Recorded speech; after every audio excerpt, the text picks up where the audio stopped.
Hello, I'm back again with a new video concept trying to reason out matters that is always going around on social media. I beg to differ in certain areas. Let me start. How many of us had mothers that prayed? Well, I did and I still do. My grandma started it. I saw her praying all the time. She would not leave her bedroom in the morning without prayers. In the night, she always prayed too. My mom is the same thing, and up to now, I always feel encouraged when I see her praying. Well, what else can somebody be doing at that age? A lady gave a testimony of how the daughter was saved from a terrible accident. And the statement of the daughter to her was that, "Mommy, I know you are praying for me."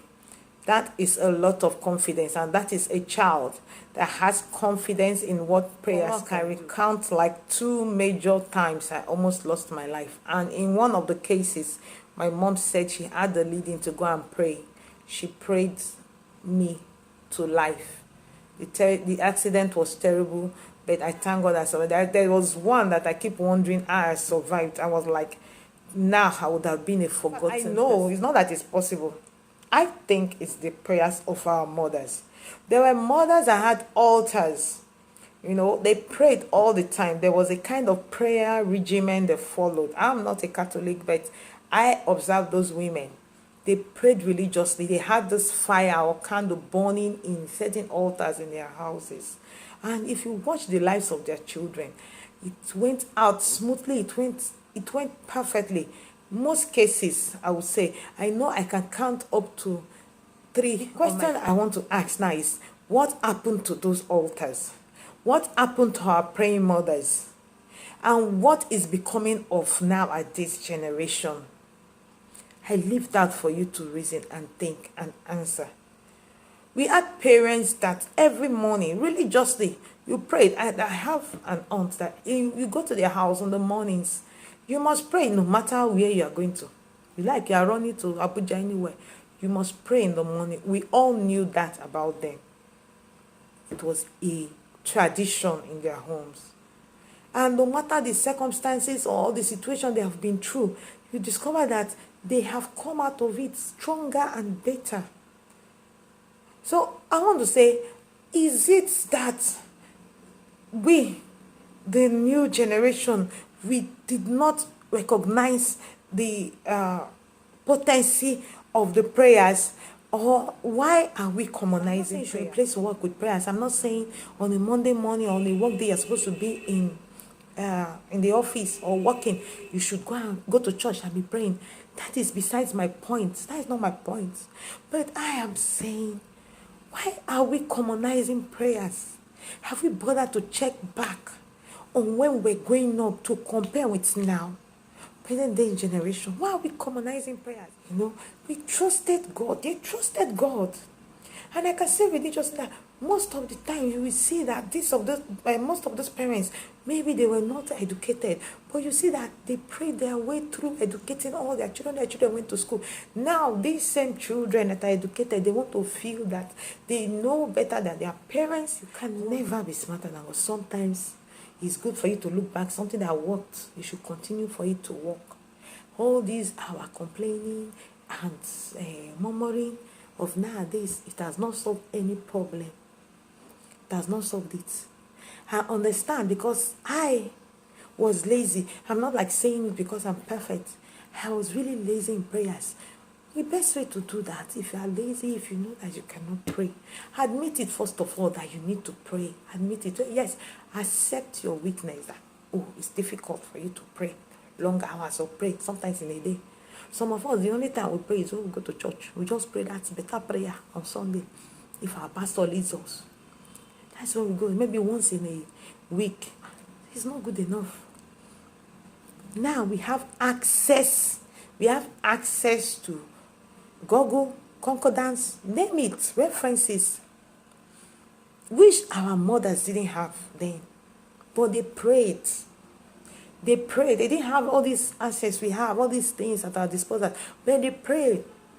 We have access to these things. We have access to internet online, yet we are not praying. Who are we going to blame for this? So my advice is that, one, don't commonize prayer. Don't commonize prayer at all. Just prayer to create time and pray. Telling God that you trust him, that your ways, you are committing your ways into his hands. That is when you do that. So one, it is just admit, first of all, it's important you pray. Two, yes, you find it difficult. We agree. You know somebody that prays, join yourself to the person. If they call you for prayer in church, Friday meetings, when they are saying that we have imbibed, we have thrown away our culture. That is one culture. I know it may not be like traditional culture, but it is one culture. Even if you want to now go back that, okay, we're doing the traditional one. I want to believe that those days before they knew Christ, before Christ, the knowledge of Christ came, that they used to wake up in the morning and pray. I saw a video, the guy was incanting, like it was like a native doctor, it was incanting. They wake up and they pray to the God they knew then. So it is part of our value system. How much confidence do you think your child will have when they see you praying, when they know that you are praying for them? They will be quite confident. Please pray. Pray before you leave the house. It doesn't stop you from going to your work. It doesn't stop you from doing whatever you want to do. Just allocate like 5 minutes. Even if it's 5 minutes, 2 minutes, pray. Read your words, the Bible, when you have the time. There is Bible for phones, so you can download it and read. Just a Bible a day. There are materials. There are online prayer groups, communities. You can join and follow along their prayers. Just try to pray. Pray for your children. It's very important. Pray for this country, Nigeria. Nigeria needs prayers. You need to pray.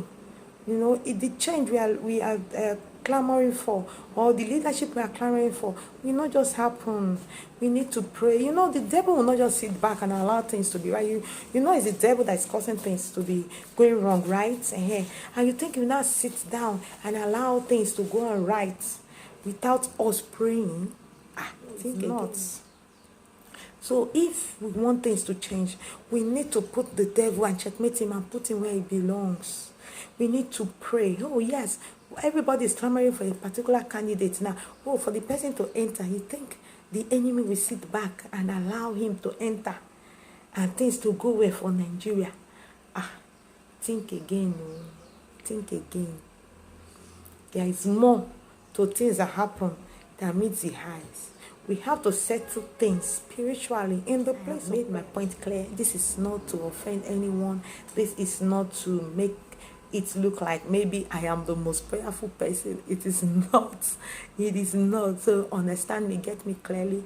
That is not the point. I have a prayer, online prayer group I do daily as much as possible, and I'm just so encouraged when I see people come online to pray with me. Yes, it's good, because once you are on the phone, you get carried away with social media. At the end of the day, you'll be like to look like you have wasted time just browsing. But if you can take that time out, 30 minutes, 1 hour to pray, you will feel happy that you have done something good. So when I just come online, I tell people that are following me on Mixlr, I'm online, that you should come and pray. You see 1, 2, 3, sometimes 14. You see that they come online, they pray with me, and I'm so glad they do. And most times the prayer time is well spent. Yes, so it's not just it's not to how do I put it? It's not to indict anybody. It's not to make me feel like I'm too prayerful. I need to still grow in prayers, but it is to encourage you to pray. My name is Tosan Garawe, and my friends call me Tostimi Titichi. Have a wonderful day. Bye.